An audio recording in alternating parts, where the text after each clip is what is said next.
I was dancing. I didn't do my hair today. I haven't showered, and I don't like putting product in my hair when I haven't showered. So here we are. Uh, Welcome back to the Cubs fantasy stream. We're gonna play some baseball today. Thanks for those that came to trivia last night on here. I think that was fun. I think we'll do that more, and I'll get better at it. It'll take less time. The first half of the trivia took longer. I think I did it more like being in an actual bar where people are like directly with each other talking, and whereas when they're at home, they're kind of like, we can go to the next question. So I think I'll be able to do that again here next week, and I think it'll be fun. I think it was fun last night. I hope you thought it was fun. Who all, if anyone here was there. It's May 2nd is where we're going. John Lester versus Robbie Ray.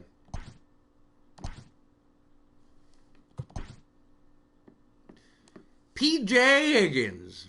We'll auto do whatever because he's with the minor league affiliates.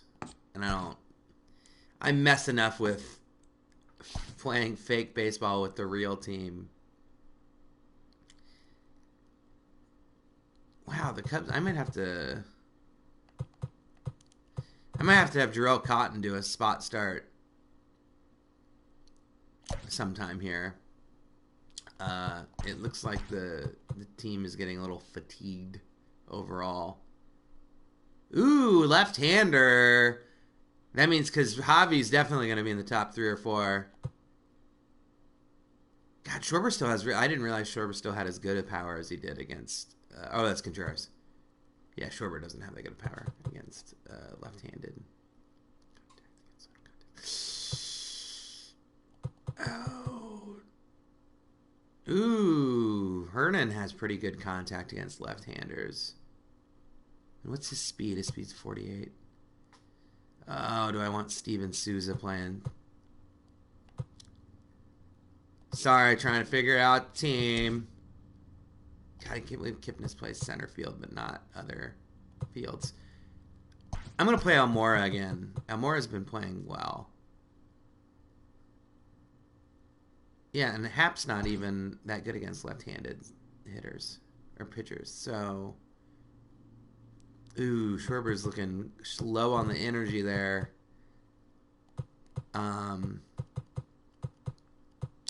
So we're gonna put Hayward. We'll still play right or center, and then we'll put Almora at left. Steven Souza at right. I know we'll put. Yeah, put Jason Hayward in right, Steven Souza at left, and Almora at center. Yeah, I really like this front 4. Look at that power. I mean, Jesus, Bryant has amazing power against... Oh, yeah, what was I going to do with Rizzo? No, Rizzo always earns his spot to bat in that order. And presumably they'll bring in a right-handed bullpen pitcher at some point. So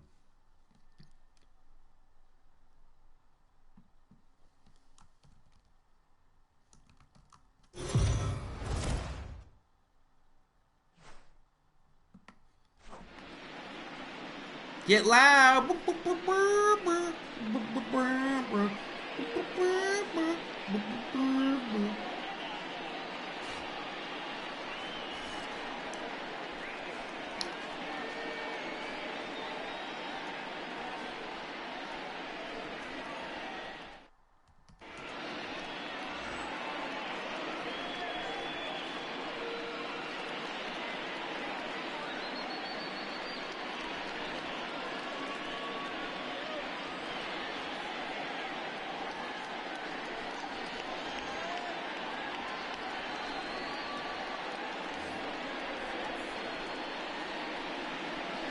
Leading off tonight for the Cubs, the third baseman, Chris Bryant.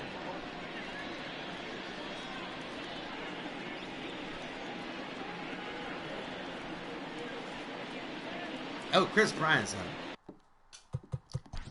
You know what's weird is I think I had a dream about... I did have a dream where I was playing baseball for the Cubs.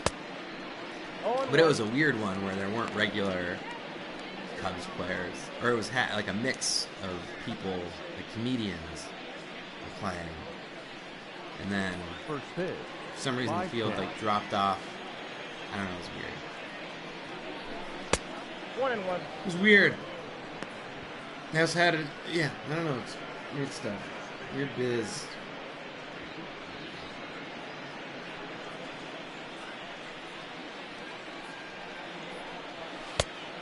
Count 2-1. Come on, Robbie Ray. Robbie Ray is one of those pitchers that I gave up on.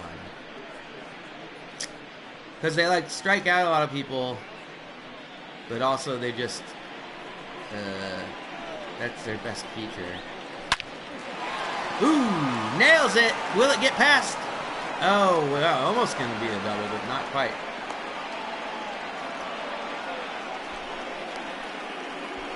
Got accepted. The first baseman, number 44, Anthony Rizzo.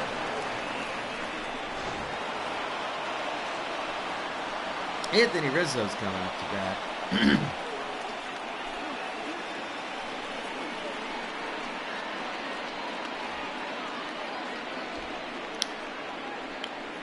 279 with 8 home runs, second on the Cubs, second only to Wilson Contreras, who is like 14.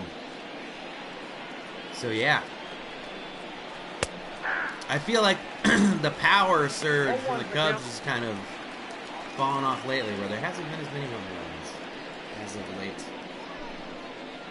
I already said lately, I didn't even say as of late. Here comes the 0-1 delivery to Anthony Rizzo. Ball. Outside, 1-1. 1-0. But yeah, I had Robbie Ray as a keeper on one of my fantasy teams probably 2 years ago.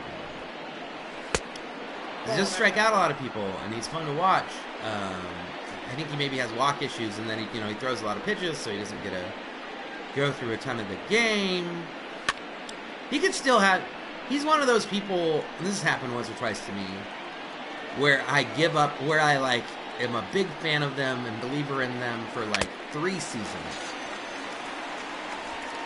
And then I'm made to look a fool, and so I completely won't go after them in drafts anymore.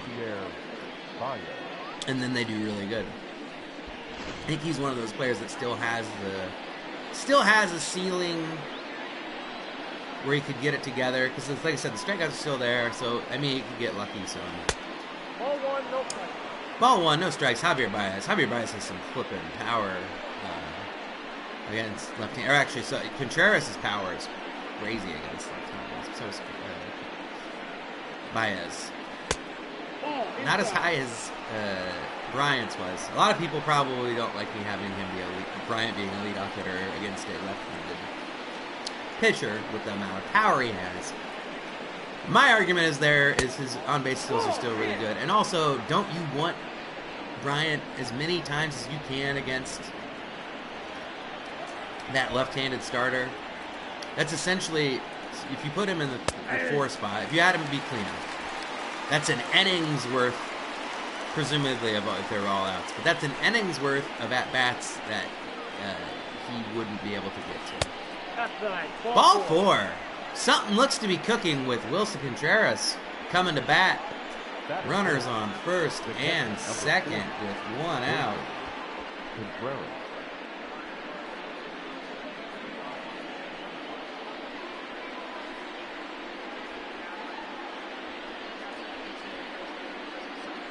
Here he comes, 356 average. That average has been, I don't want to say plummeting. It's still 356, but it was at 4 something up until recently.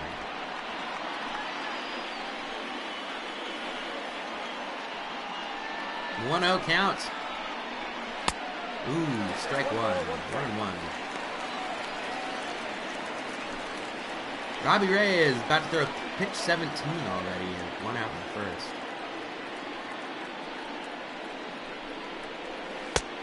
2 balls, 1 strike. 2 balls, 1 strike. I don't know who's on deck. I think I maybe still left Schwarber. I was surprised at how much Schwarber still. He must have really bad contact. I forgot to look at that. Oh no, Jason Hayward's on deck. Oh yeah, I subbed for Schwarber. Yeah, Hayward usually probably wouldn't be starting. Oh wow, it looked like ball 4. But all right. Hayward usually wouldn't be starting against a left-hander. I just decided, since Schwarber's also left-handed and was low on energy, might as well give Hayward a start here. That could be coming back to bite me in the butt. Ooh, right away. And I don't know why I didn't put Nico. I don't know if Nico's energy is still. I probably should put Nico in something. Oh well. Jason Hayward's up. Pitch 21. 2 outs, 2 on. Strike 1. Yeah, I don't foresee this going well for Jason. Although aside from the average, all the numbers don't look bad. I just feel like he hasn't been doing great. 1 ball, 1 strike.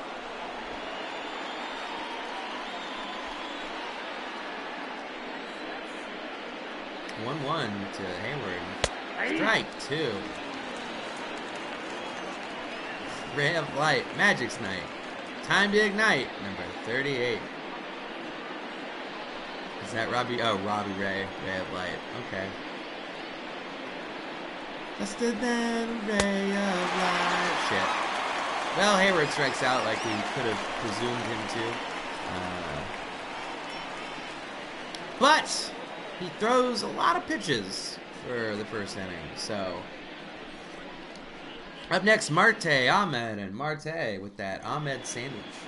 Marte's is the bread.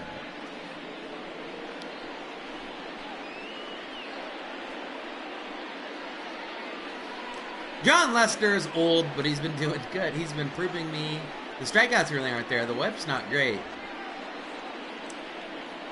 I mean, aside from the ERA and the wins, he doesn't have great numbers.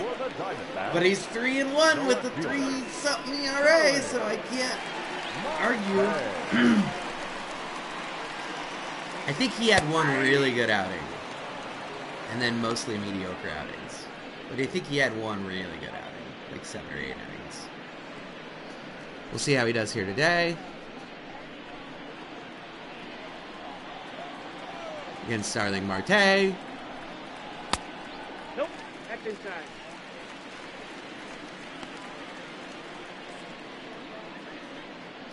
He's and he was great, and he's been great in the playoffs. I don't necessarily hate on Lester, but he has a weird old man attitude about baseball, which is ironic because he can't throw the ball to first. Like, people with his sort of attitude would think that he shouldn't even be in the major leagues because he can't throw the ball to first. Like, if you were in the minor leagues and you couldn't throw the ball to first, I don't know if they would let you come up, or if your numbers would have to be like amazing. Because if you literally can't throw the ball to first base, that's a huge embarrassment. Especially because if you're a scout, you'll look like a fool. If you were like, hey, this guy's a good pitcher, he can't throw the ball to first. But he's pitching. He's really good at pitching.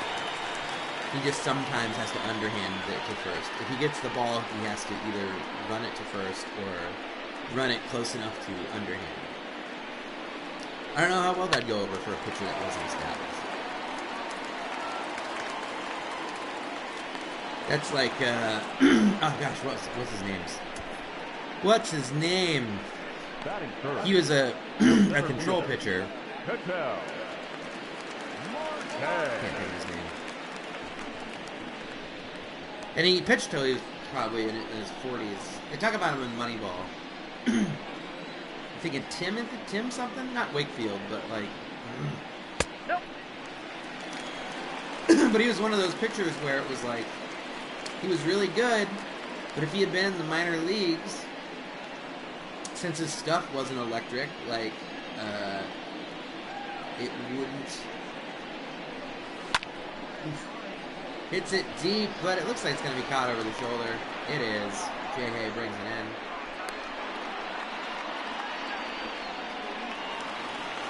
That's my bug me, because I know it's in the Moneyball book. Not the film. They talk about it in the book. I'm a red man. I really... Moneyball's a pretty good book, actually. I'm a big fan of, oh, good job. I'm a big fan of reading a book that's been adapted into a movie and seeing what's changed, seeing what stayed the same, seeing what good lines get turned into dialogue, what lines of dialogue are given to other characters. It's very interesting on how you, because you have to, the way you show, the way you get information out is completely different. So there's, wow, they're just really going, they really think that he's going to steal. Which is a possibility. Just like I said, John Lester can't throw to first. Oh! Bryant gets down, gets it! Gets the man out at second base with a diving play. Nicely done. Hernan Perez, Steven Souza Jr., and Almora Jr. make out the 6, 7, 8 hitters, I believe, coming up to bat. Second baseman, Hernan Perez.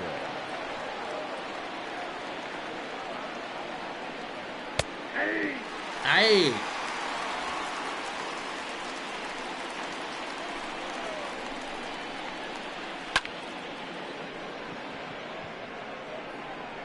Deep center, but, or well, moderately deep center field goes the pitch. Tim Hudson, maybe? I don't think so. I think Tim might be wrong, too. I don't know who I'm, God, hold on. Or maybe Jeremy was his name? Give me a second. I'm literally typing Moneyball. Not Chad Bradford. Maybe Jamie something? Jamie sounds right. Hold on. He's out. Batting it, the center fielder, number 5. I think Jamie Moyer is who I'm thinking of. Jamie Moyer pitched. Let's see here. So yeah, Jamie Moyer pitched for 25 years. So he pitched till 2010, 2012 maybe he came back? Or 2013?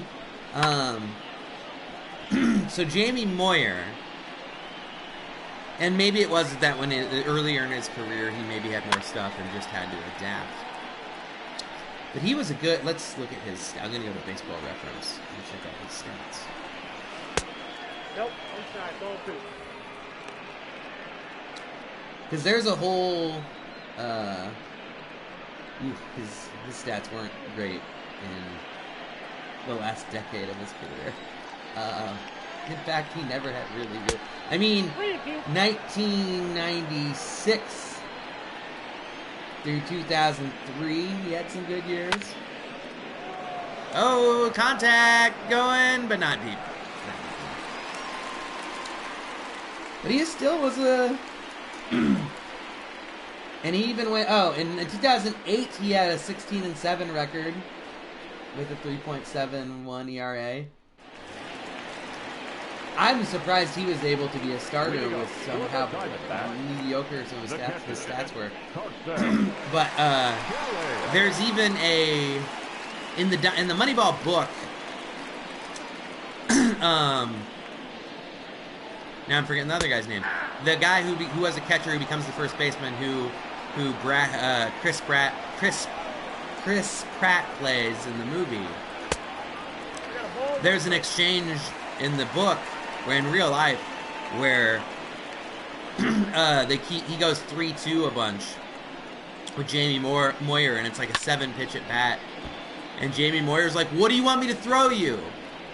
And he's like, "What?" And he's like, "Just tell me what pitch you want me to throw you, and I'll throw you a pitch." Because I think Jamie Moyer was just like, "I want to get this at bat over with. We're wasting pitches." And Chris Pratt's character, like I can't remember his name, was just like didn't know what to say because like. I mean, rightfully so, because what would you think if a pitcher was like, "What pitch do you want me to throw?" Because you'd think there was like mind games going on. But I think Jamie Moyer was just like, "Hey man, I'm trying to fucking get this going." Strike 3! John Lester's first strikeout of the day. Batting fifth, the first baseman, Christian Walker. But if you get a chance to read Moneyball. It's the same person who wrote The Big Short. If you saw that movie ever. Ball, that's off the plate. I think his name's Michael Davis. He's married to Tabitha Soren. If you remember Tabitha Soren from MTV in the 90s. Ball.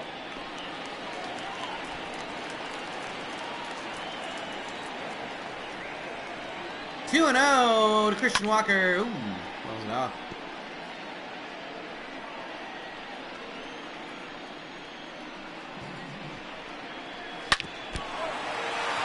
Oh, what the heck happened there? They don't get him.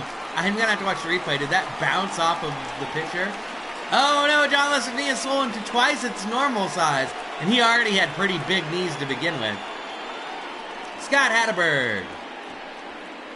Yes, Scott Hatteberg, who is an on-base machine. I'm a big fan of on-base skills. As a youth, I had. It's funny, it's funny that I was talking about having Jarrell Cotton come in to do a spot start eventually because of the energy levels of the team, and now it looks like that's pretty much what's going to happen here. So now I don't know what I'm going to do, especially if John Lester's like hurt. But yeah, Scott Hatteberg. He was a very good on-base. I want to look at his numbers now. But Jarrell Cotton's in there, like I was talking about doing. That's weird. Let's see what his on-base percentage. His lifetime on-base percentage, Scott Hatteberg, is .360. And he batted .310 in 2007. I didn't realize he played with Cincinnati in the mid 2000s. Mid-late 2000s, aught 2000s. Ball, that's out. But, and his batting average overall was .273. He just didn't have a ton of power. That was probably what was against him the most. He had double-digit power. He just never hit more than 15 home runs. But his on-base percentage was real good. 1 year, yeah, in 2006, 2007, it was .389 one year, .394 the other year. In 1999 with Boston, it was .410. That's probably why, and then .367, .332. And then with Oakland, it was .374. So yeah, he's all right. And I'm assuming, I don't know what his contracts were money-wise with Oakland, but I'm guessing it wasn't very much, considering they told him he wasn't gonna play anymore. And then the A's were like, "Hey, you can play with us, but you're gonna play first base." Oh, strike 3! They gave him what looked like ball 4. I'm not complaining. Excited for the A's this year, Craig? They should be real good. They've got Gold Glove winners at the corners, who can also, between them, both hit close to 80 home runs, possibly. The starting rotation, there's a couple of question marks, but in a good way, in that Jesus Luzardo could be one of the best pitchers in baseball. Sean Manaea is starting to look like an ace, people think, maybe. Frankie Montas, I kept him on my fantasy team despite his drug uh, suspension, because I don't think it was. Nowadays, it seems like players that, for the most part, when high-profile players are getting in trouble for drugs and they come back, it seems like they're still doing really well. 0-2 is the count. So Matt Chapman and Matt Olson are the third and first baseman, respectively, and they both won the Gold Glove last year, I believe. Marcus Semien was a breakout star. He picks it up. Can he get him? Yes! Gets him out at first. Gets Durrell out of the inning. Marcus Semien. Hold on, I'm going to get more coffee. Marcus Semien was really good at shortstop. Second base was Jurickson Profar. I think he got traded to I don't know where. Leading off for the Cubs, the pitcher, Jarrell Scott.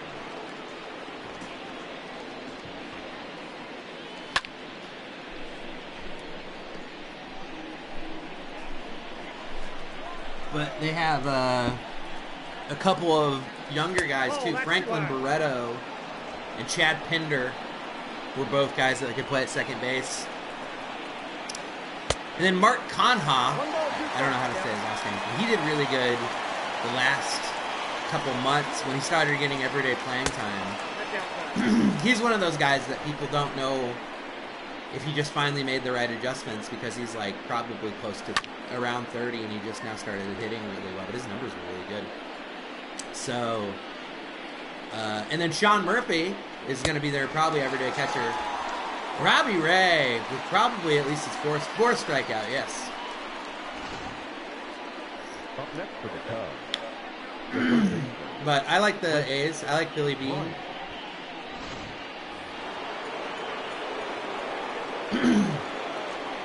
Do you know who the Mets, when I think they had the first pick of the draft the year Billy Beane was drafted, and they almost were considering getting him.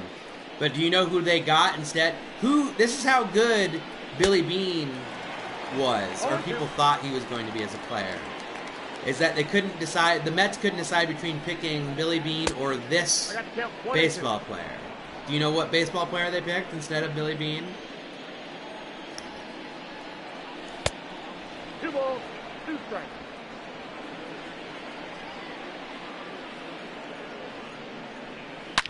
Oh, he hits it. Is he going to beat it out? He does.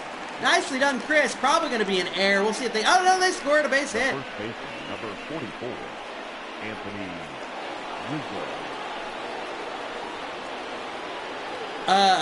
Darryl Strawberry. That's how good Billy Beane was, is people couldn't decide if they thought Darryl Strawberry or Billy Beane was going to be a better player, because they were both 5-tool players. Billy Beane was very high. When Billy Beane quit baseball, he could have kept playing.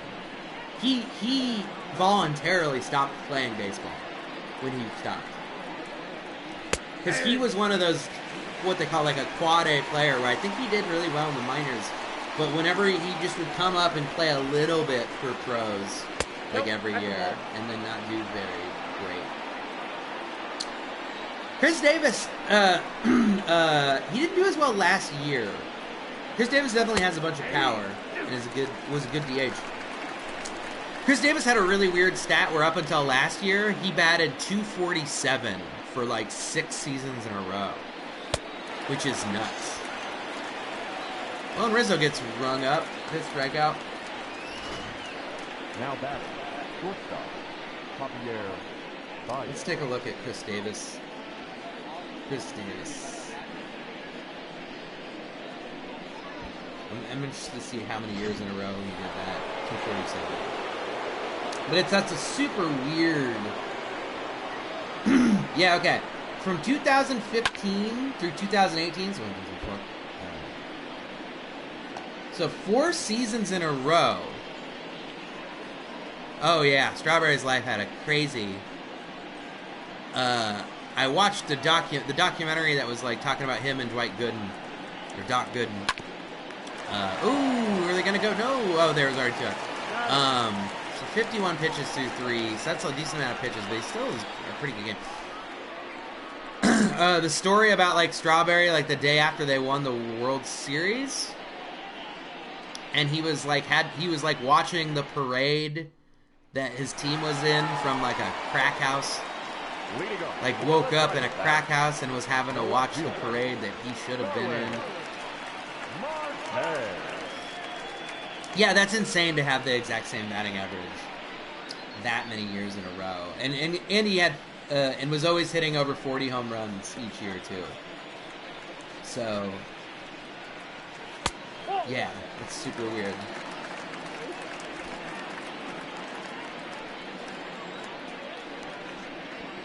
Now I'm gonna look up Billy Bean's. I'm interested to see Billy Bean's minor league stats. Billy Bean, Baseball Reference. So in the majors, ooh, come on, he got it. Nicely done, Hayward. So in Billy Bean's professional career, his numbers aren't good. He has a negative 1.6 WAR, 301 at bats with 3 home runs, 219 batting average, 246 on base percentage, 5 stolen bases. With the majority of those at bats coming in the 1986 season with the Twins. But like I said, I'm going to look at his minor league stats because I feel like to have gotten that many cups of coffees with that many teams, I feel like his minor league stats had to have been pretty good. But who knows? Let's see. Outside, that's the ball. So in the minors,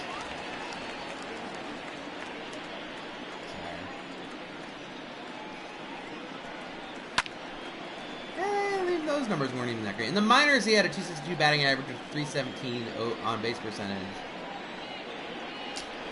But he had some speed, and there was one year with Double-A Jacksonville where he hit 281 with a 352 on base percentage with 20 home runs and 26 steals.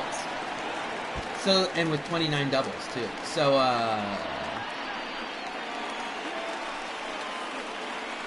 yeah, in a Triple-A, he had a decent year one year too with like 19 home runs and 15 steals. And 34 doubles. So Billy Bean was a prospect that never paid out. I'm not familiar with anything about Dwight Gooden's stuff.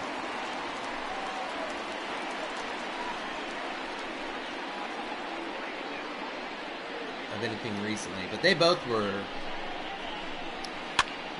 into a lifestyle that would be hard to maintain during a baseball season. Baseball season's already. Don't get me wrong. I think baseball players should be allowed to take amphetamines.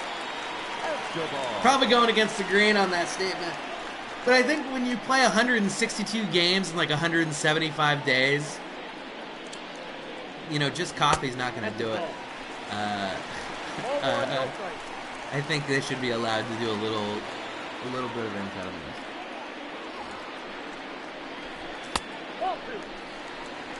That's just me. Craig, we do trivia sometimes on this. Not while I'm doing the game stream. But we just did a trivia thing last night, which we'll probably do again. It was the most interactions we've had on this channel. And it was fun. There's a baseball category.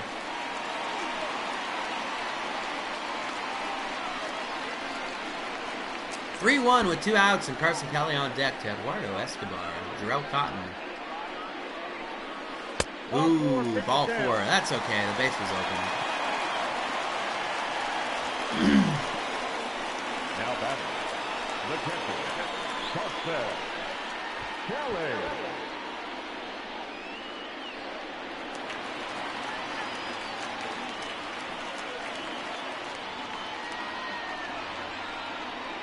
Carson Kelly 0 for 1, strikeout in the first. Jarrell Cotton looks in, trying to keep this a tie game. trying to prove that maybe he belongs in the rotation if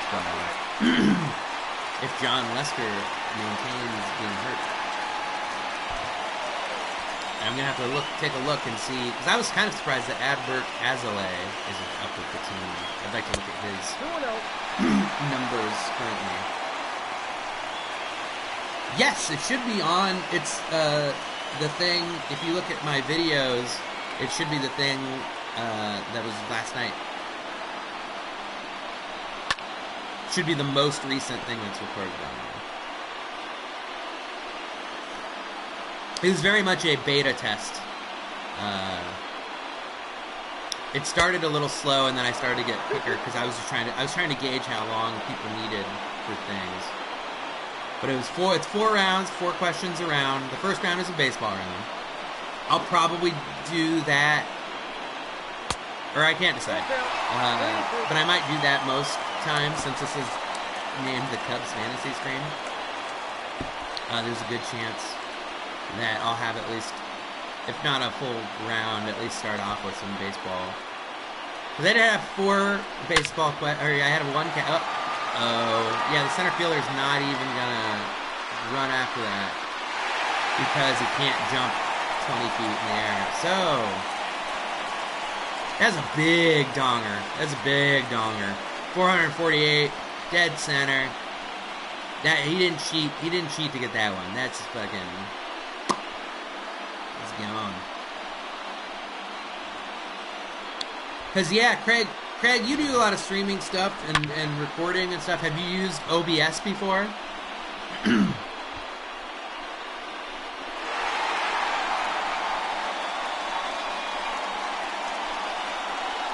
Because I used OBS. It was my first time streaming with OBS. Which I've done other stuff on OBS before recording. Because the first handful of times I did this show, I just recorded it, pre-recorded it in OBS, and then I edited it and streamed it later. It's fun. It's an interesting software program. 1-1. I still have a lot to learn to use it to fully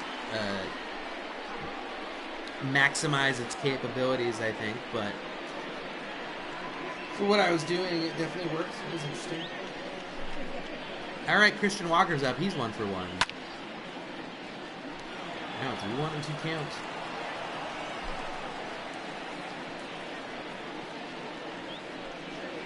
Ooh, tries to get on the inside. Can't get it. Can't get it. 2-2. Oh, strike 3. He does get him to chase. And Jarrell Cotton gets out of it, but not without giving up a 3-run homer to that guy. Carson Kelly knocks a donger to straightaway center, 448 feet. That's a home run in every ballpark nowadays. I don't care which one you're at. It might not have left the Polo Grounds. If you look at the Polo Grounds dimensions, straightaway center is it's just really funny looking. 483. So that would have been, hell, that wouldn't even have went out of the corners. The corners are 450 and 449. Or well, I shouldn't say the corners, because the corners are real short, but the deep right and left corners, because the Polo Grounds, the outfield is shaped like a square, and then in the very middle has another square, essentially, in it. It's real dumb looking, but I love it. I wish baseball fields. Now batting, the right fielder, Jason Hayward. Yeah, start. You should check out OBS because you can decide what all audio. It's basically deciding on your computer what all is getting recorded through there, and then you can decide what inputs for your audio is all going in there, and then also, Jason Hayward makes pretty good contact, but it's up in the air, and Yeah, no, it's Now interesting, second and then you could have, and then also you could decide the media sources. So if you had, you can have a camera point. What I'm right now I'm using my PS4 one, but last night I just used my computer one Inside, ball one. because the PS4 camera, I don't think it would input into my. It's got a weird back for the That's ball two. PS4.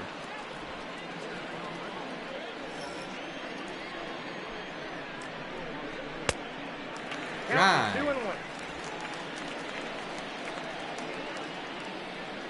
But there's nothing wrong with just radio being radio. Oh, Hernan Perez puts a charge into one. Welcome to the Cubs, Hernan. I think that's his first home run this year as a Cub. 441 feet. He took a donger himself on that one. Not quite as far as Carson Kelly's 448, but 441. That's going to leave any field as well, especially to the left field corner. He just turned on that one. Hernan starting to play. I'm glad, starting to make me happy that I brought him up from the minor leagues.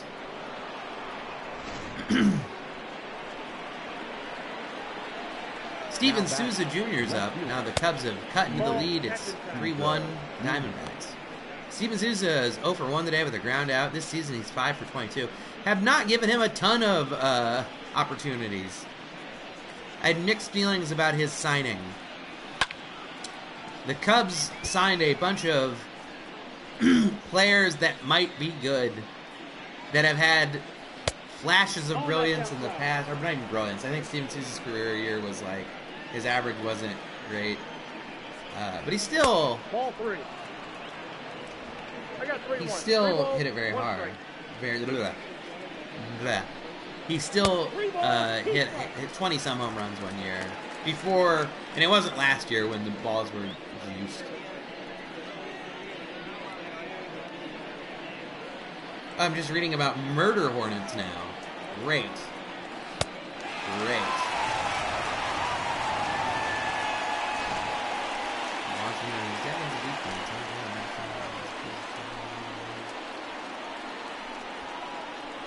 Oh, wow, yeah.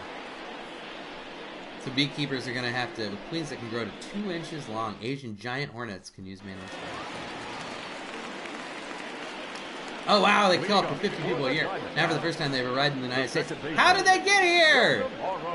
On a ship, probably, of like produce, or what?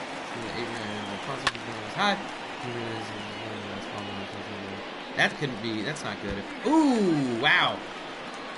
Props to Almora for almost getting to that one. For putting in that leg work there. Hopefully this will be caught. I don't know. Oh! Nicely done. Who was that? Kipnis? I don't even know. Perez. Oh, it's Perez! Perez, just after hitting a huge donger, comes up and makes a great play at second base. Look at that. Reading about, yeah, murder hornets. That's not good. They can get a couple inches big.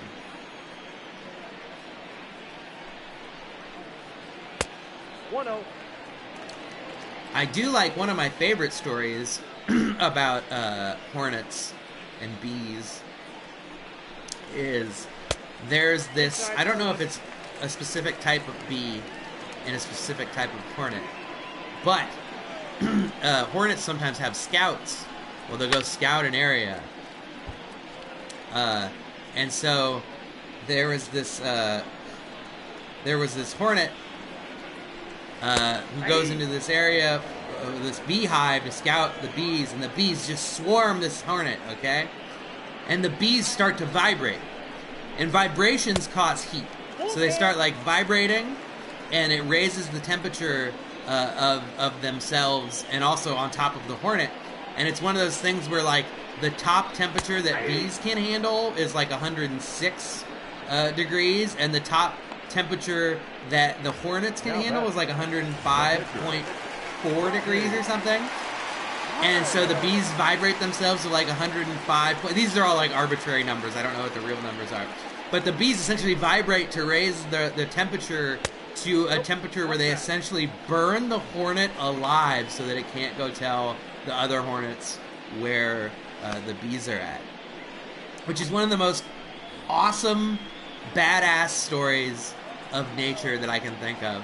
Is that how do you figure that out? How do they know that they can vibrate themselves to a hot enough temperature to kill hornets? And it's a team effort too, because like I said, oh boy. All right, good. Hayward's got that. Because they just cover the hornet, because the hornet's 10 times bigger than any individual bee, so they just have to all together do that. It's pretty cool. Now I'm gonna have to look that up. I'm probably gonna post that on Facebook later. Heidi Watney's here. Hi, Heidi.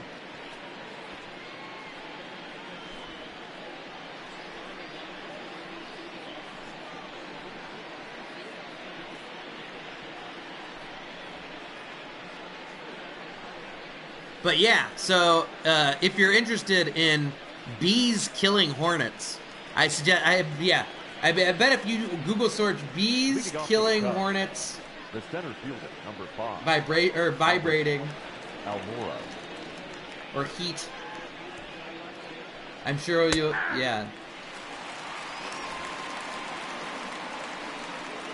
hornet cooked by Japanese honeybees. So yeah, they just freaking, I don't know if they eat them too.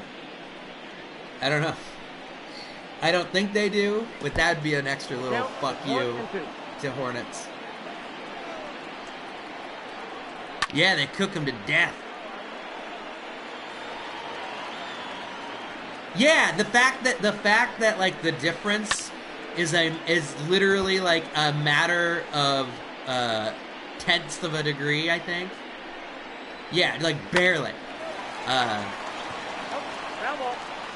And I always thought it was cool that I didn't think about the fact that vibrating.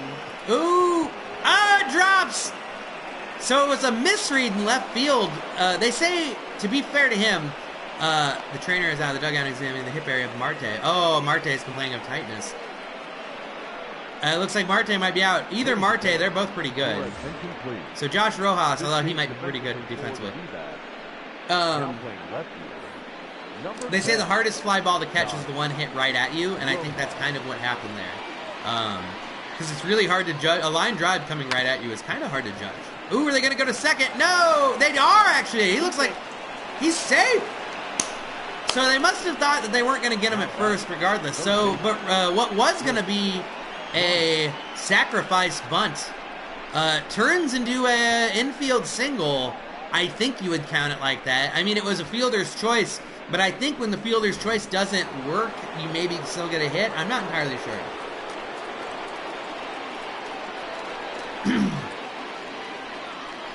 Home runs are hard to catch.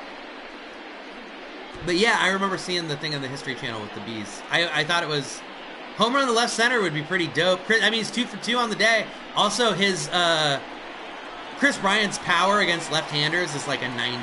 I think it's a high 90 on this. It's at least 90. It's at 91, I think, the smallest, but I think it's like 98. Although his numbers aren't 4 for 19, and 2 of those came today against Ray. But he has like 6 strikeouts too. So. Nope.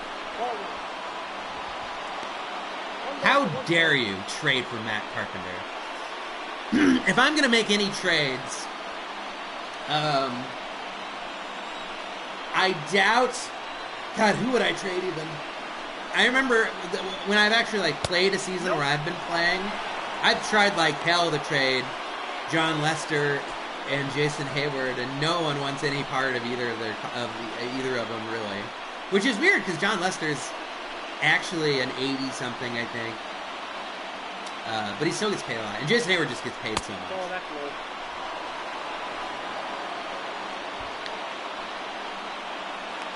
I mean, it's funny. I was in the offseason, I was totally okay with them trading for.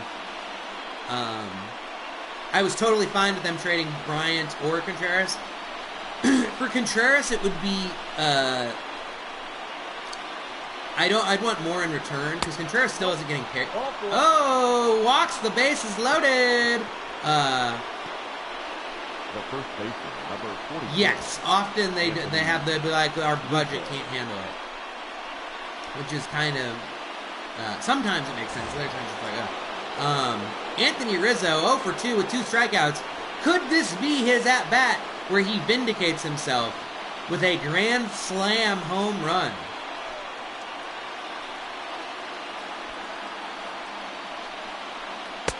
That would be now would be the time to call Gerald because Gerald always talks about Denny's grand slams. Now would be the time. But I also don't usually offer a way better player. I usually offer like 2 players who are better overall, but they're financially a much bigger burden.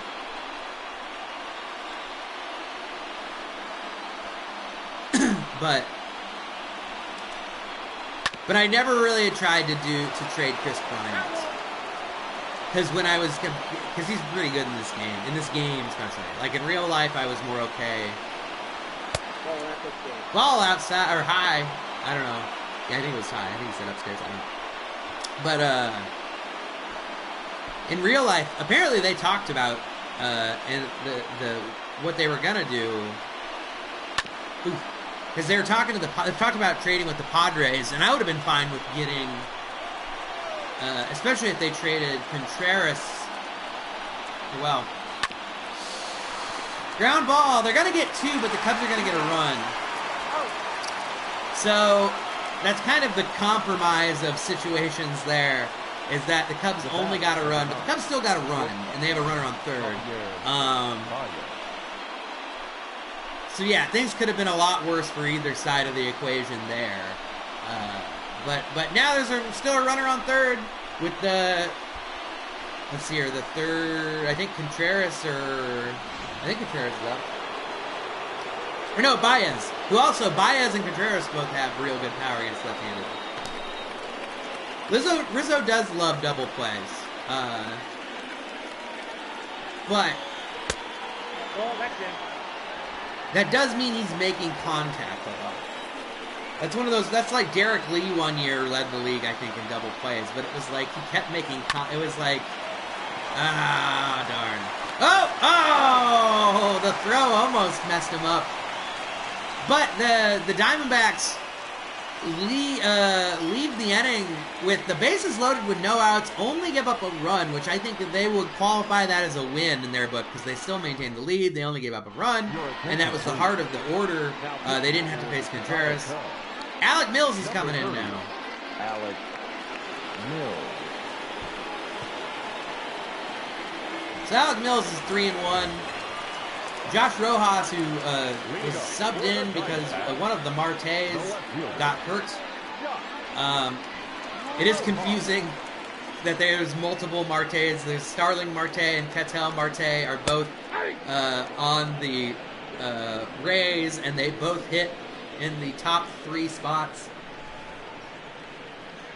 So I'm not sure which Marte is. I think it was Starling Marte is out now, I think.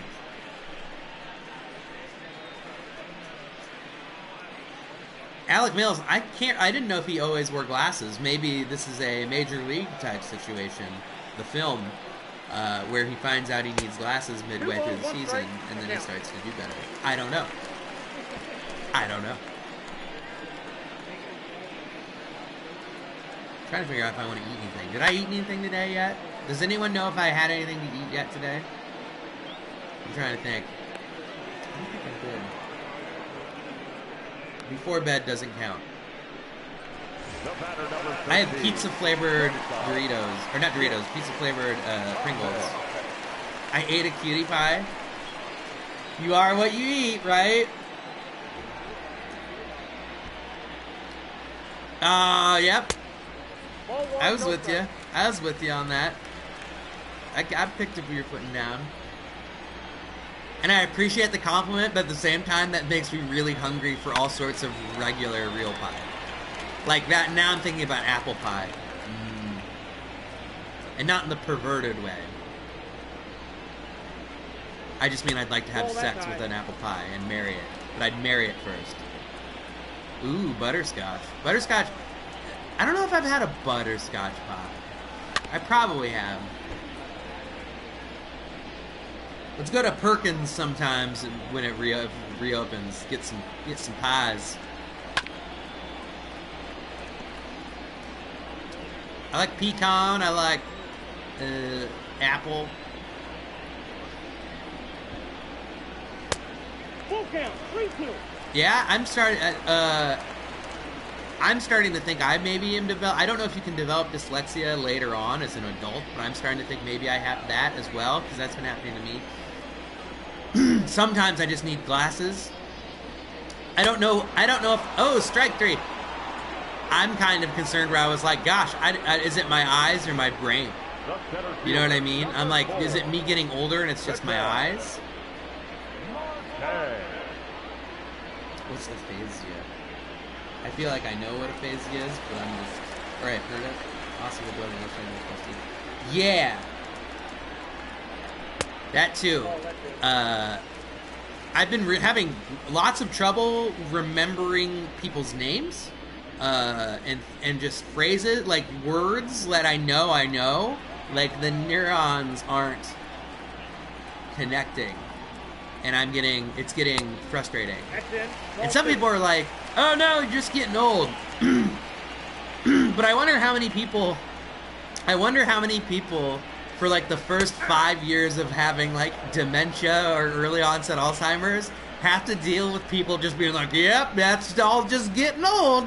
And then they're like, no, I think there's more going on than that. And then they find out later that they have dementia or early onset dementia or yeah, because obviously that's what everyone's first inclination is, and so they're like, yep, it's called time, and it gets all of you. But it's like, no, I think something else might be going on.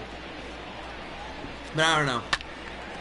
Pop up down the line, but not gonna be caught in the stands. Alec Mills on his about to throw his 17th pitch has the 3-2 count. It is sad, and it is funny. Ooh.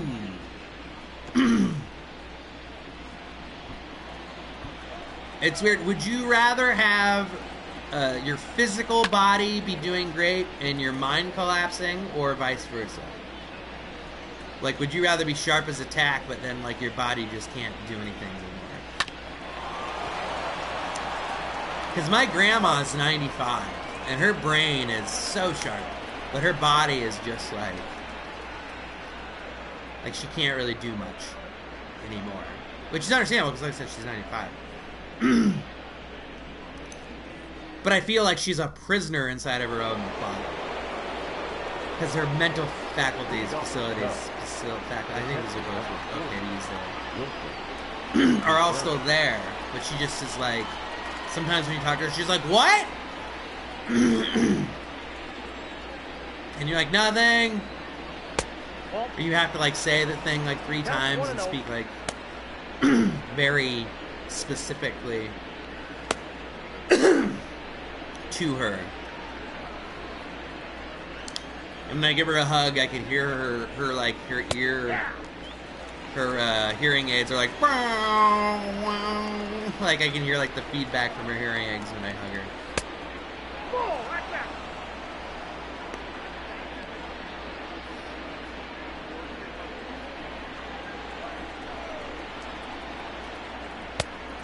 3-1 to Wilson Contreras. I do believe he walked last time, which is probably a smart move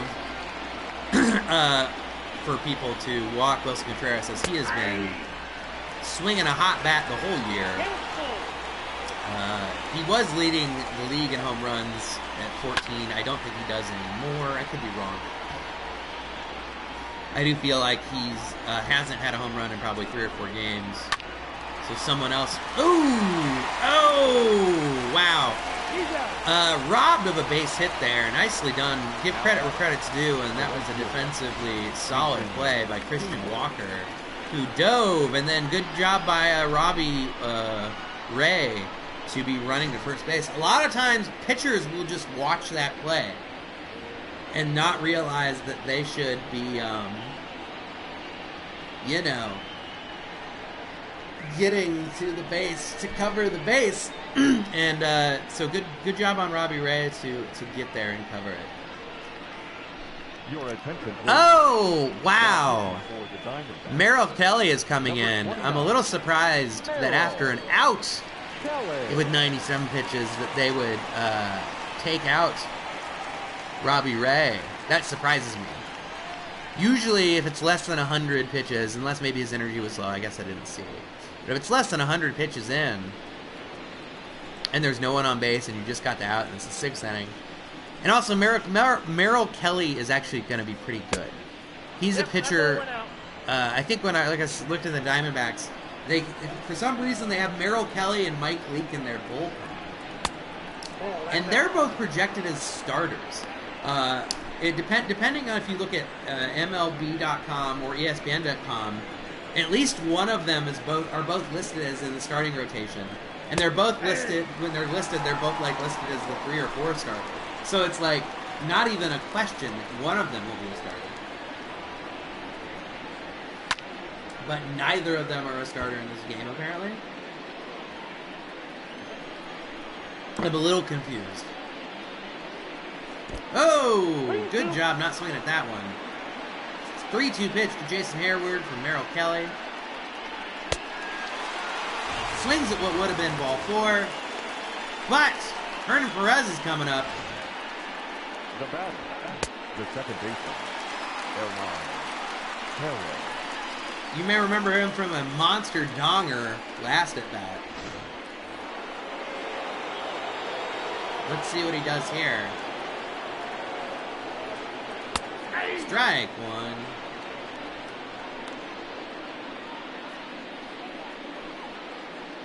Hernan Perez, yeah, he does a solo home run earlier.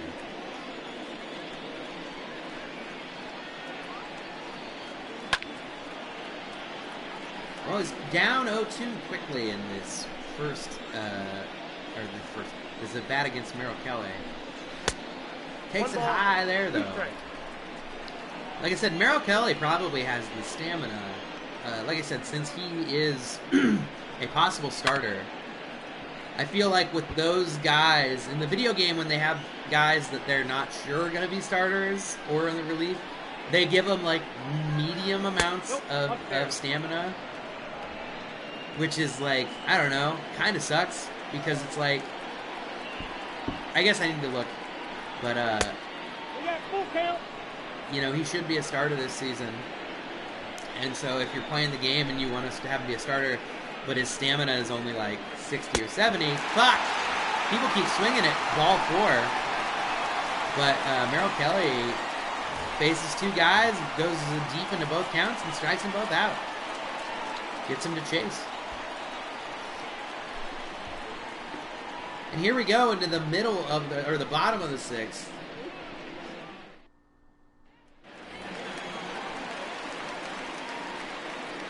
Leading up for the Diamondbacks, the third baseman, Eduardo Escobar coming through with that here.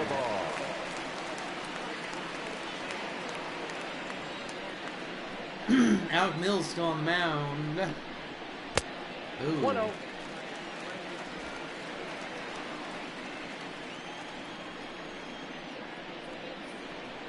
One 0. 1-1.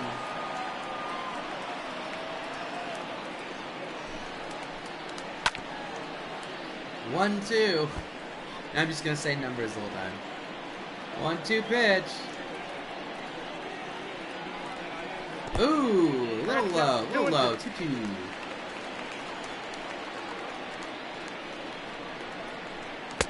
Oh, he flirts with the outside corner, but nothing going there.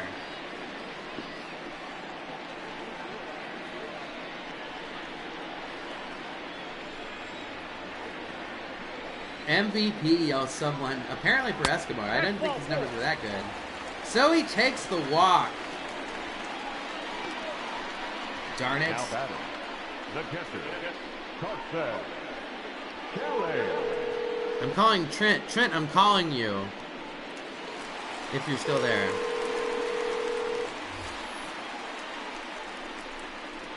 Hello, hello. Hey there, Trent Straczynski. What's up, man? Not much, just watching the baseball game that's for real happening in the middle of the baseball season because baseball still is being played.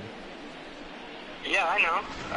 I know. Yeah. That's true. Yeah. That's the truth thing. You don't need to tell me the truth all the time. Yeah, I know. Yeah, I know you know. I was giving a summation of the last month and a half of events that have been pretty normal. You know? Yeah. Pretty normal. I actually have your face up this time, except for I can see you. Yeah. Yeah. There'll be a slight delay, probably. A what? A slight delay, yes, but yes. I'm trying to figure out how to. My friend, or you know Mallory, right? No, I think you always ask me, and I don't. I always assume that you do because she's into nerd stuff. She does a lot of twitching online, and she does D&D and stuff. And so for some reason I thought you knew her probably through D&D or something. But gotcha. No. But yeah, I'm a Twitch noob, man. You're a Twitch noob? Second time on here. I think you'd maybe enjoy some of it. Are you a gamer? I always forget if you're a gamer. I could see you going either way. I wasn't for years because I didn't have a computer. But actually, I got an early birthday present from my brother. Oh, cool. And he got me a computer that I can game with now. That Troy. I do a little gaming now. That Troy. Troy always acts tough, but he's got a heart of gold. Oh yeah, most definitely. Yeah. Probably even something that's harder than gold. Yeah. Is silver harder, but more like platinum? It's harder. It's still shiny though. No, I thought gold is actually soft, isn't it? Gold's a soft metal. Well, I guess that would mean but. Hold on, I'm googling soft metals, cause gold. Lead's very soft. Lead is soft. Indium, tin, gallium, calcium. Oh, yeah. Maybe gold is a hard metal. I don't know. I mean, and obviously we're using the heart of gold. Does not mean the strength of its I don't even know what to call it. I think we're going. The other way. Hold on, let's see where gold. Maybe gold's a hard metal. Maybe I'm dumb. I knew so much more about science. It's pretty valuable. It's pretty valuable because that's why they can make gold leaf out of it. Yeah. Hold on. Hard metal. Oh, see, okay, so Troy agrees. Solidness definitely equates value. So yeah. Okay. Or titanium. Yeah. That's fair. Is it a heavy? Yeah, or maybe it's a heavy but soft. I don't know. Oh, that could be, yeah. But Hold on. It's malleable because they can make leaf out of it. They can pad it real thin. And gold wire is supposed to be good because it's conductive. Yeah, it's a great conductor. It's funny that gold has always had value, but it really had nothing. It didn't have reason to have value until it wasn't used for practical things until recently. Yeah, Like it makes sense now that copper and gold that I'm not sure silver may probably used in circuitry stuff and computers and electronics, but before they were just shiny. You know what I mean? Just, hey, look at this cool rock I found. Yeah. Look how shiny this is. Give me that cow for it. All Yeah. right, cool. Yeah.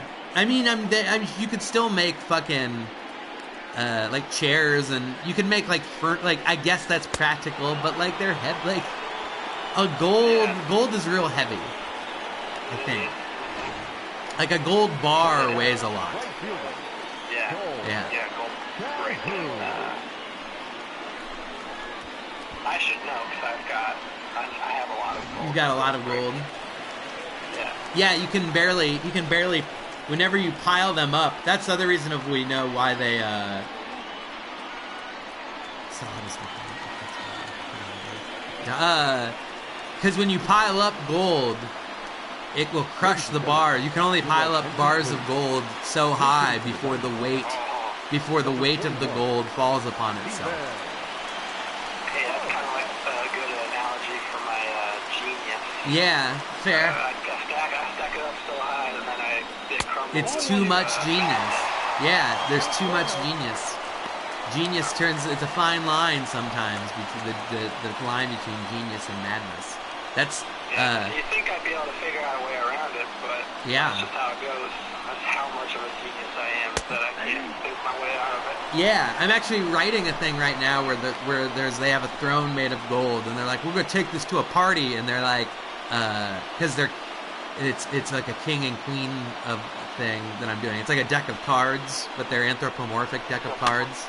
So, but they're like, we're going to take this to the party, and someone's like, that's really heavy, and then they're like, well, our servants will carry it then. So yeah, but it's, I don't know if you've ever seen the movie Goldfinger. Oh, they get out of it. It didn't give any runs away there. But in the movie Goldfinger, they go to Fort Knox, and all the gold is stacked up on top of each other, but that's not how they do it, because that's too much gold. Too much gold. Yeah, Goldfinger's the one with Odd Job, right? Yes, it is the one with Odd Job. Now And also and it's funny because my dad, I don't know if your dad's the same, but do you ever have like your dad has said the same thing to you like once or twice a year for like 20 years, and you're just always like, Dad, I know, like you've told me that 1,000 times, but my dad always talks about. Well, he'll always be like, you know what the name of the girl in Goldfinger is, right? And I'm like, yeah, Dad, Pussy Galore. I know that's her name. Like, I have a degree in movies. Also, you told me when I was 10, and consistently since then, once a year, when we talk about James Bond that once or twice a year, you always bring up that Pussy Galore is your favorite James Bond lady. Like, I remember. But, yeah. But she's good. Well, it is a funny scene because she's like, my name's Pussy Galore, and Sean Connery goes, I must be dreaming, which is kind of funny because he's on a plane. He just like woke up for being unconscious, and he's on a plane, and she's like, the name's Pussy Galore, and he's like, I must be dreaming. Are you a James Bond fan at all? Yes and no. I have conflicted interest. Yeah. Or conflicted feelings about it. On the one hand, like the books, they got like misogyny and shit. Yeah. Really so great. Mm-hmm. But the movies are usually good action flicks. Like GoldenEye, the video game. Yeah. Get out of town. Yeah. GoldenEye's good. Yeah. Did you ever play the... Sorry, go ahead. Number 8. I was gonna say, I always like to play as Jaws. Really? That surprises me because he's such a big target. Because everyone else loves to be Odd Job, and it is annoying. It's borderline cheating. Yeah, I'm a contrarian that way. Yeah. Have you played the game? I'm sure I've had to have talked about this before. Have you played the game Perfect Dark ever? Oh, yeah. Yes. It's like GoldenEye 2.0 Yes. times 10. Yes. Because it is the same engine. It's the same company. It's the same engine. It's just way better. It's just way better because you can actually stick mines to the people. Yeah. So it had multiplayer where you could have bots Yeah. that you could play against. Yes. And it was awesome because you put on like a proximity mine. And you find a bot, put a proximity mine on him, and then run it away. And eventually he's going to run into a teammate of his own. And then you blow him up. 2 people with 1 bomb. Yeah. And the AI wasn't that stupid. Like, for the time, especially, the AI wasn't, like, that stupid. Oh, Ian Happ. Oh, it's a going check. There was a kid in 5th grade, 4th grade or 5th grade, who had me going. He was kind of a liar. Turned out to be kind of a speedball. Yeah. But he had me going. He said that his dad knew this director guy, and they're making a movie about Perfect Dark. And in the movie, that she was going to have two children, two fifth-grade boy children. Yeah? And was he going to be one of them? And that me and him were going to be able to audition for it and get the role. He was the guy who was making it. That's... And I kept following up on it, and he's like, "Oh no, the director died in a car crash, so they're not going to make the movie." It took me a few years to figure out that I had to eat. I'm Googling Perfect Dark movie just to see if maybe, like, that's what would be really funny. If they're like, unfortunately, the director... He died of a tragic car accident. His last words were, "I'm so sad we didn't get to casting." Like, yeah. We had a beat on these kid was going to be a superstar. He's going to be the next Haley Joel Osment. Actually, the first Haley Joel Osment. The first Haley Joel Osment. Yeah, I don't think... attention, please. Now pitching. Yep, I don't see anything about a movie in the Wikipedia. I don't see any plans for the movie. I've looked it up. Okay. Okay. It was very much just a weird lie. Yeah. It's like I was already friends because I think he was doing it so like I think he was cool. Yeah. It's like, dude, we're already pals. Like, why you gotta be me dirty like that? It's weird. It's weird that people will do that. It's weird that people, like, when people are just like, Nope. That's inside. what's the word I'm looking for? Where it's like compulsive liars. Where, like, they're lying for no reason. Yeah. Like, and I guess I understand where maybe it's just like, I don't know. There's times where you try and, like, be empathetic where it's just like, are they just, like, addicted to, like, just saying things and seeing if, like it's... Because it's just like compulsive lying is just like, can I act, but in real life? Like, I don't know. OCD type thing. Yeah. You know, where it's like, it's just like almost Tourette thing, where they just say it. Yeah, and then they just have to keep going with it. I don't know. Yeah. I don't know. Yeah, lying about. Yeah, the school frog says lying about things that are readily available. Yeah, you can't, or verifiable. You can't really get away with that as much anymore. You can't be like, I was the second assistant director on Jaws. Like, you can't, like, say, that's easily be looked up now. You can't just make outlandish claims anymore like that. No. It's a shame. It's a shame. The heyday of compulsive lying is done. The bygone era. Started actually by William Henry Harrison. Yeah. He was the first, he started a compulsive lying club, actually, or a gang. You won't find anything about it, though, because of the Illuminati. That's one way you could get around stuff, is be like, well, of course you can't find anything about it online. They made sure, they took steps to make sure of their anonymity. And, teamed up with the Freemasons, actually, yeah, on that one. yeah. You know, that's how big of a secret it was. Yep, that sounds right. That's good it is, man. I was there. You know, people don't think that, what's the term for living forever? Immortality? They don't think that, yeah, they don't think that that's possible. That's because that's what they want you to think. Yeah. I mean, all you have to do is think that you are immortal, and you are. Sure. Well, here's the thing: whenever they figure out immortality, that's step one to me. Step two is the moon's gonna get real big, or I mean, not the moon. The sun's gonna get really big sometime. Like when they're like, "I'll live forever." My next thing would be like, "Well, in a million years, like the sun's gonna turn into a red giant at some point." So I need to either leave the Earth, or I need to figure out a way to push the Earth really, really, really far away. Because when the sun turns into a red giant, it'll literally become so big that it like engulfs like the first 3 or 4 planets that's like in its rotation. It's coming. That's what I call playing the long game. Like, if there's a Dracula, he's definitely investing in the science. Like, he's investing in that sort of thing. Definitely. Or even Lex Luthor, you know, like, all he has to do to beat Luthor is wait till that happens. And it's a red Superman with no powers. Yeah. You just, like, pick him off like a lizard. Yeah. Well, and School Frog said that they forget about the Yellowstone volcano. I would argue that a vampire wouldn't be affected because they don't need oxygen, and it just blocks. And actually, the vampire would love as long as they're far enough away. Vampire would love the Yellowstone volcano because it would block out the sun. Exactly.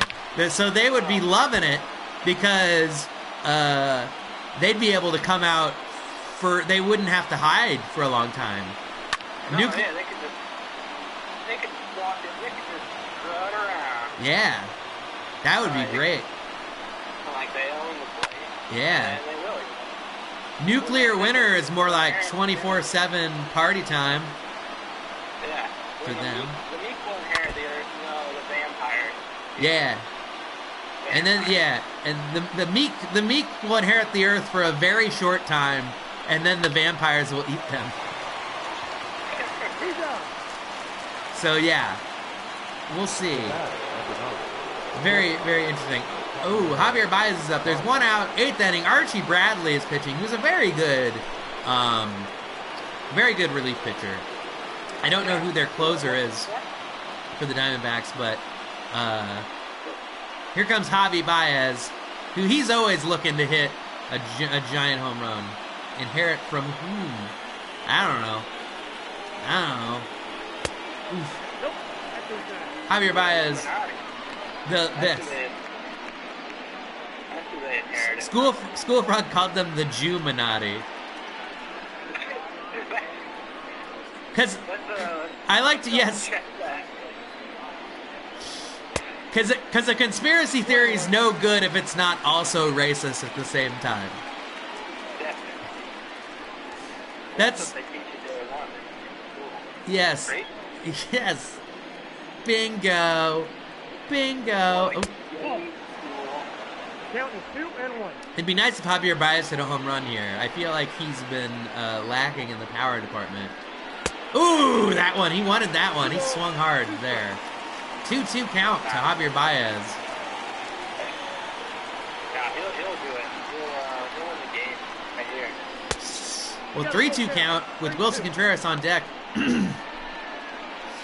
So if he walks, it'll be interesting to see what Javi does, because he's got real good speed, or he's got 70-some speed, which is pretty good in this game. Ball 4, but at the same time, Wilson Contreras, the best, the person who leads the team in home runs by 6 home runs, is up to bat. So the question is, do you try and steal with Baez, or do you wait for this at bat first and then see what happens? I don't know. Baez? Yeah, Javier Baez is on first, and he's got good speed. But Wilson Contreras is batting like .350 on the year and has 14 home runs, which he was recently leading the league in home runs. I don't know if he still is. And he's 0 for 3, so he's due for a donger here. But, so we'll see here what happens. 1-0. Ooh, 1-1. To Wilson. And Archie Bradley is getting close. He's in double-digit pitches. He's about to throw pitch 19. So I presume that he wouldn't come into the 9th. I don't know who they're... I thought that this would be the... Oh, Javier Baez is off! Wow, safe barely. A great throw by Carson Kelly. He got a good... yeah, he just barely got in there. So now there is a run that gets rid of the double play, which is good. It makes it so at any hit maybe scores him. Whoa! Wilson Contreras. But then at the same token, first base is now open, so Archie Bradley has less reason to throw any hittable pitches to Wilson. So walking him becomes more malleable of an idea. Or not malleable. More, what's the word I'm looking for? Oh, fly ball! Right field. Oh, but not far enough for them to advance the runner. Although he would have got there. God, I can't really think of the word. Now batting. More allowable, I guess. I don't know.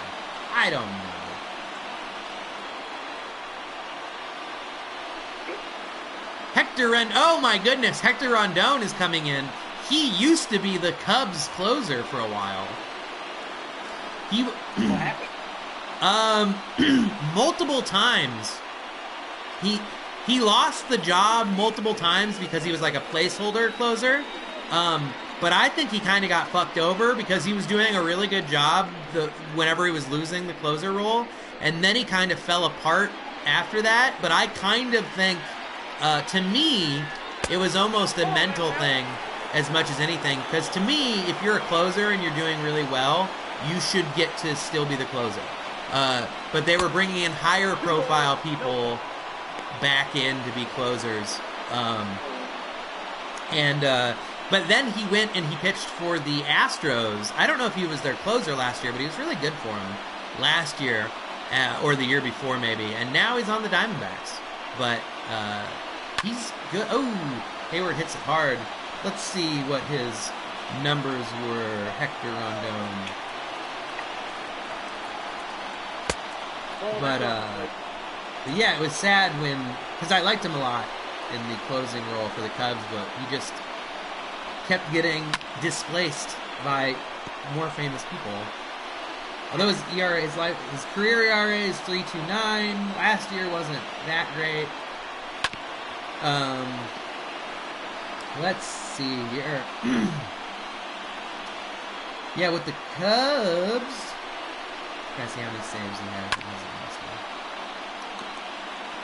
Yeah, he had, for the 2015 Cubs, he had 30 saves. For the 2014 Cubs, he had 29 saves. And I don't even think he was the closer the whole year each time. But those are still, that's still a lot of saves.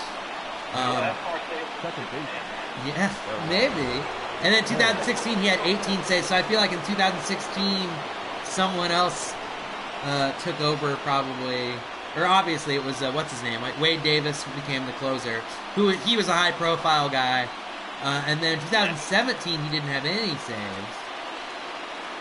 And then in 2018, he had 15 saves for the Astros. And then in 2019, he didn't have any. So I feel like in 2018, he became, for a while, became the closer, at least for a little bit. And he did okay. Yeah, AB, that was, yeah, you were at the trivia last night. I was. I didn't get downloaded. That's okay. And it's okay to have a team, people can have teams. In fact, that's almost preferable is to have a team together. And next time it was very much a beta run. So next time I will, I think there was only really one. Yes, and that was just when I made, because I was copying because all the forms were the same, so I basically was copying the form and then just changing the question number. And I think in one of the forms I accidentally changed the short answer thing to something else. Darn it!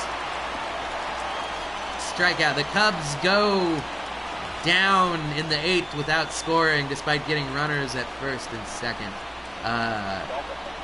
But they're down by 1 actually. And now Craig Kimbrell comes in to pitch for the Cubs, who is not the closer on the virtual team, but he most certainly will get the chance to be the closer if there's a real season, as that's what he was hired to do. But yeah, we'll probably do. Did you like Troy almost won? You and Troy almost won. Yeah, like I said, I think I might have done 8. Yeah. I'll try and make it more. I don't know. I didn't realize it was. I'll have it be more varied too. I did very much come up with the questions quickly. I think next time I'm gonna have a music category where I might play music too. Where it'd be like, what's the name of this song, or who's this band, that sort of thing. Yeah. I was digging the tune. I guess Thanks. besides that one, but like I said, that one was like highly contextual. I don't like that werewolf one. Yeah. It's like 10 times a day. This is one of my most hated jobs I've ever had. Yeah. So it's more of your association with it. It's like a Clockwork Orange situation. Yeah. Oh, definitely. Yeah, I hear I you. was the paid bills and they were just torturing me. Yeah, that's how I was at Blockbuster with because at Blockbuster we didn't get to watch movies. It was like they made us have like on a 20-minute loop was like trailers and advertisements and stuff. So every time you worked, you had to listen to like the same set of things like 20 times. Yeah. So I've seen the Pink Panther, the Steve Martin Pink Panther trailer, like fucking hundreds of times probably. That trailer made me not want to watch. I never watched the movie because that trailer was so bad. Yeah, hamburger. I've heard that so many times. So many times. Sincerest apology. That's okay. Ooh. There's a trivia tonight on Facebook. Cream of Egbert. I think it's my friend Brittany's, someone she knows. I don't know if it's like a brother-in-law or something.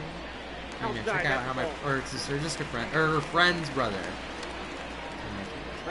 Someone's brother. I don't know if she watched mine at all. Maybe she did. She was like, watch how he does it. I would be like, what's wrong how I did it? But yeah, I'm learning. And it was the most, by far, it was like the most Twitch people all at once that came to the thing. So I might make that a weekly thing and have like one or two Cubs questions or baseball consistently in it. But yeah, it was fun. I like and I like trivia. It's easy for me to, the questions I came up with very quickly. The actual making of the modules and like, I know it looked real thrown together, but it still took me like 2 or 3 hours to like make it a thing and figure out how to do certain things on Google Slides, because I've only made a couple of Google Slide things and yeah. So I don't even know what Google Fly is. Google Slides, like the thing, like yeah, because that's how the modules. I basically like made those Google Slides, and then I had to individually download each image and then put them in a folder and then upload them to the OBS software as like a slideshow. So it was, which took longer than it should have. And I'm sure there's probably a better way to download it than I did it, but I had to like download each file individually off of Slides to be able to like get them separated, if that makes sense. Yeah. Kinda, yeah. I'm not very good at computers sometimes, but that sounds tedious. I'm medium. I'm starting to write for a video game, and so now I'm gonna have to learn like, I don't want to call it coding because I think that real coders would be offended by that, but like kind of figuring out stuff that like branching storylines of stuff where you put like text dot blank dot whatever to kind of like tell where stories diverge, if that makes sense. So it's like really basic, like, because I'm not a coder per se. I'm like I'm like a narrative person for them. Oh, it's hit hard, but that's probably caught. Yes, it's caught. Trent, I'm going to let you go, though, so I can announce the last 2 outs here. But thank you for being on the show. Yeah, go Cubs. We'll see. Yeah, thanks for being on. Take care. Bye. All right, Albert Almora Jr. is up with the pitcher spot on deck. So the tying run is at the plate, Albert Almora Jr. I don't think he has any home runs this year. This now would be one of the best times to do it. That's ball 2. Sorry, I burped.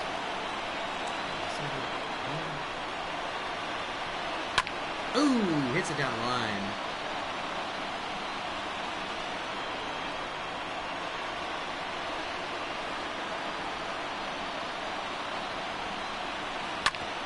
Oh, Almora gets a single, and he's got good enough speed where he can steal if he needs to. It might be close considering Carson threw a really good throw. So I'm assuming Kyle Schwarber, or no, it's a left-hander, so I don't know. Maybe Caratini, probably Caratini or Horner. Hitting for Chicago.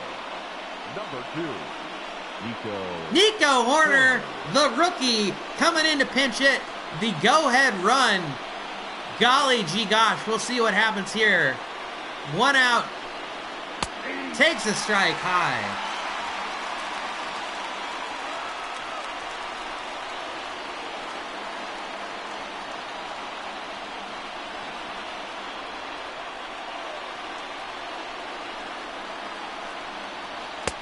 One ball, 1 strike.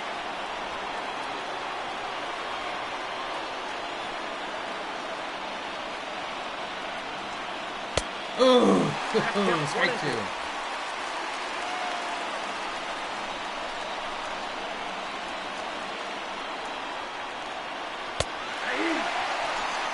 Strike 3. Well, that being said, Chris Bryant is up, and he has very good power against left-handed pitchers.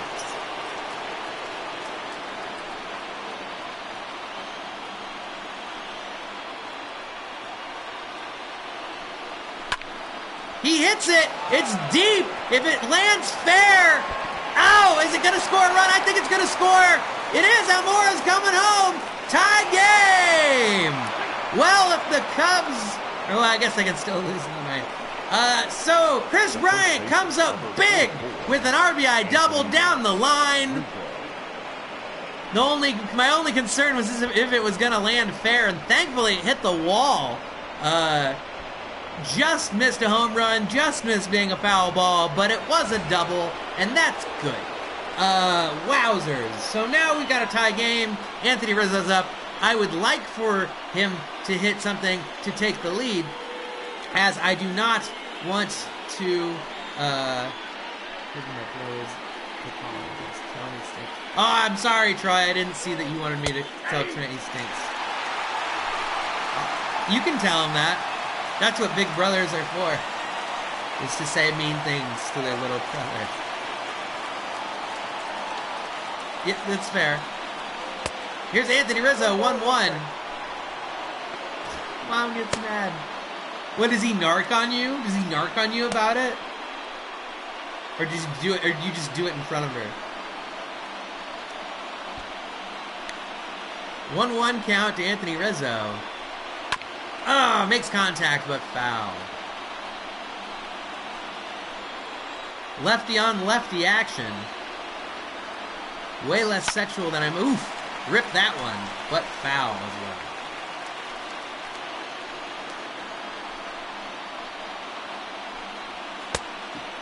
well. Ooh, took a ball. It looked like it might have been a strike, but I only saw it get caught. 2-2 count to Rizzo. Strike 3, right down the middle. I can't believe he didn't swing at that. Well, here we go. Bottom of the ninth. Well, that's the problem, Troy. You gotta be a little, you gotta do it secret-like. Your attention, please. You can't just say it right in front of the parents. You gotta wait till you're alone, and then you Charlie horse, and then you call them an F word. Any of the F words that make people feel bad. At least that's how my brother did it. I don't want to tell you how to be a bully of an older brother, but that's how my brother did it when I was little.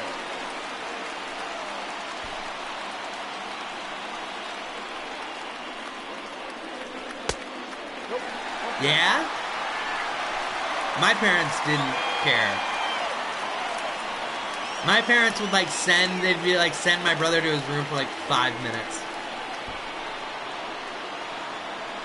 Maybe. Or they'd be like, don't do that. Don't do that. And he'd be like, oh, okay, I won't now. 1-1.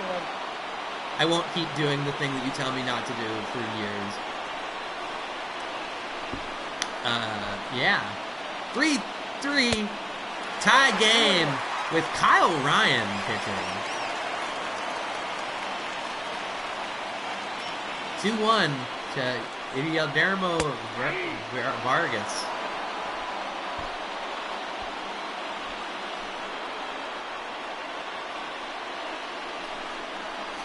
Trent's still here, by the way, Troy. So he's just watching. I was just shaking his hand, being like, "Oh, crud."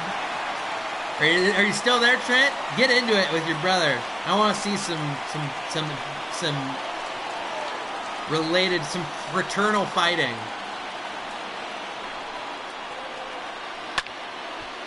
3-2 pop up.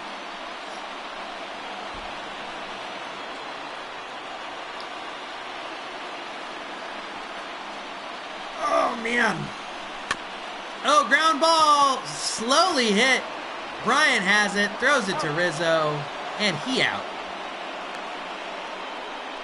Man, I think I'm going to get Happy Joe's Pizza.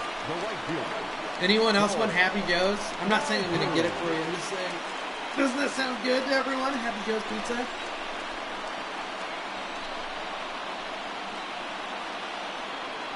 And I feel like I need to get a lot of work done tonight. Yeah, I feel like I need to get a lot of work done tonight, and I feel like I'm going to free reward myself with Happy Joe's. Or I'll order it, and then be like, I'll work before the pizza gets here. Yeah, I was just going to have you and your brother go at it. Brother fights. That's what we should do, like have bum fights, but it's brother fights. But when they're full grown, but you do whatever will trigger fighting when you were little. So you get you lock a couple brothers in a room and you have them play a Sega game or something. Oh, jeez Louise. You're going to have to play that Sega game at the hospital because Trent's in the burn ward right now.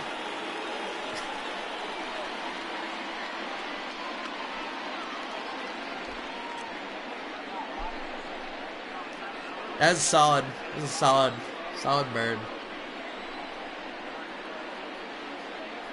Oh, wow. Trent got way too real. Trent got way too real with it. Your hospital had an SNES? That's pretty dope.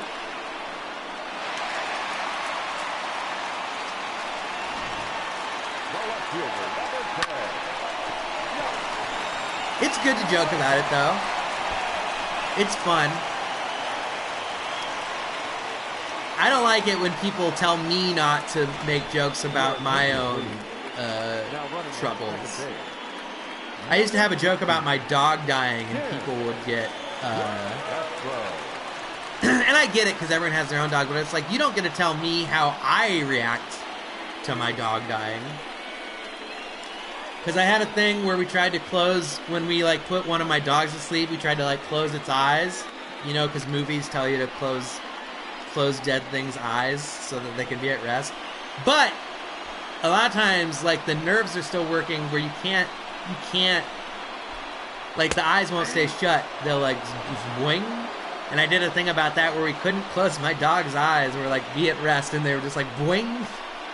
And I said it made it look like a cartoon, like in Tom and Jerry when the cat runs into the wall and their eyelids go to, blind, they turn to, window blinds, they're boing. That was like that, but with my dead dog. And people didn't like it. People didn't think it was humorous. Strike 2 from Kyle Ryan to Josh Rojas.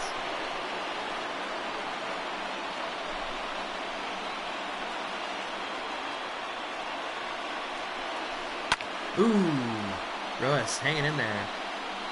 Rojas was a substitute for Marte earlier, so if he is able to get a hit here, he'd be the surprise star and hero of the game, as he was merely brought in as a substitution for an injured Starling Marte.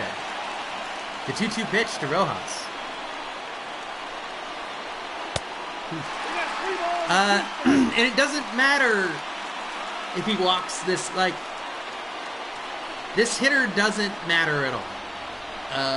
If the runner at second is the only thing that matters, so it's completely fine to walk this person. Because if the Diamondbacks score the guy on second, that's the ball game. So that's why he threw that pitch like that. Although I don't know if Rojas is that great of a hitter, so although Ahmed hasn't been doing great either, he's 0 for 4 with not great numbers all around either. So we'll see what happens here. The 0-0 pitch to Nick Ahmed. Ooh, just a smidge high, just a smidge.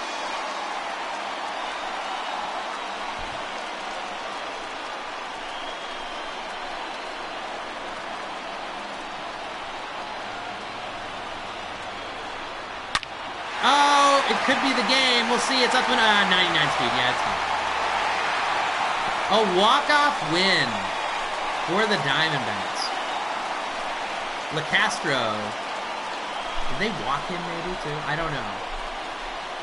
But yeah, it was questionable before I saw that it was 99 speed. But that's okay. Like I said, the Cubs were on like a 6-game winning streak before this, so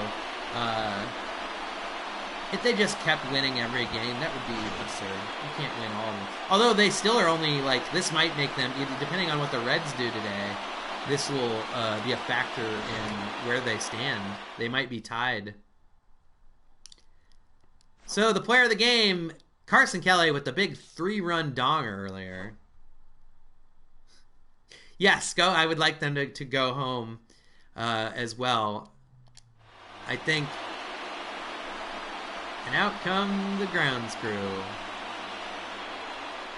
That's how old I'm getting, where I'm like, am I too old to become a like, it's not even, like, I know I'll never be a professional baseball player. That dream has long been dead. But now I'm like, could I be an announcer? Or could I be on the grounds crew? Yeah, that's what we call home runs dongers here. Kyle Ryan with the loss. Andrew Chafin with the win. Player of the game, Carson Kelly. Hernan Perez has his first home run with the Cubs, though. Chris Bryant was 3 for 4 from the leadoff spot. Javier Baez 0 for 2, but with 2 walks and a stolen base. Albert Almora 2 for 4, so he's been earning his some silver linings here today. Like I said, they had the loss, but they still had Albert Almora's getting that average up. Hernan Perez hit his first home run with the Cubs. Bye, Trent. I'll do John Lester will be out for a few days. We'll auto do whatever the computer wants to do there. So tomorrow's game will be Tyler Chatwood. I was gonna maybe start someone else. I still might, against Alex Young.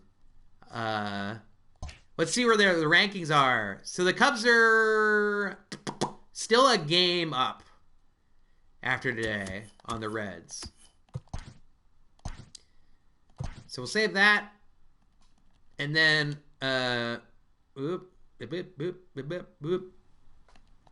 only microphone being broadcast. That's okay for a second. And we're back. But that's that. Thank you guys for coming.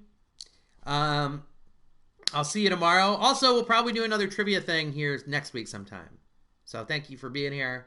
Have a good one. I'm Spencer Laux. I'll be posting this on YouTube probably later. Have a good night or day or whatever. Up.